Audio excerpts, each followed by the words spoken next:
thao cái nè ông ơi vừa sửa cái rồi nào nào là thêm nghe nguy thôi cái nào ui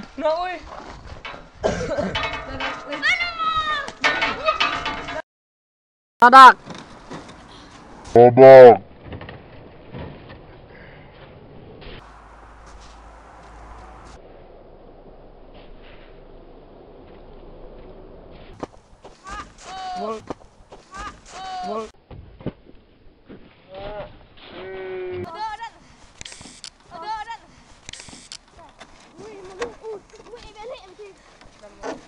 lưới là bớt ra hội đây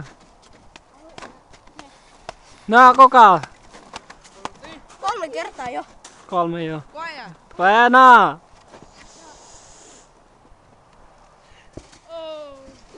anh em muốn đi đây hả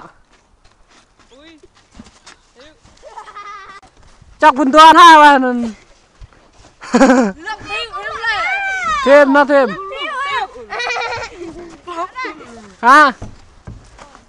bây giờ vót tỉa gì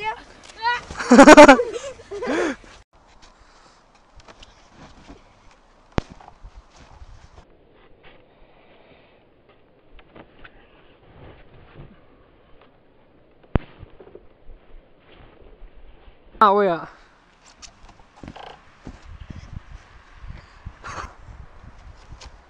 nó đặc từng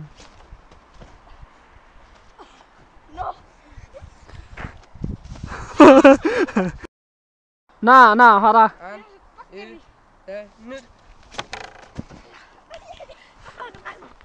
na hóa ra nó thiểu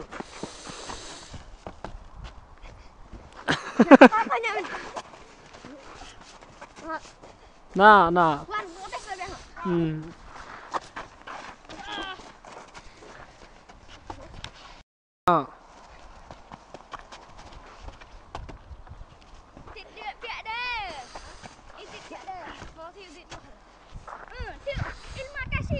nó là đắt gì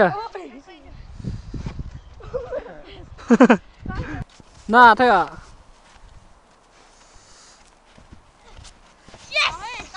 na lên có quay nó nữa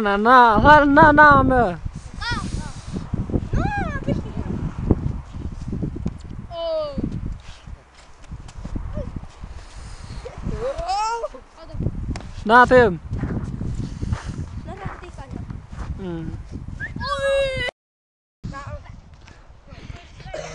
na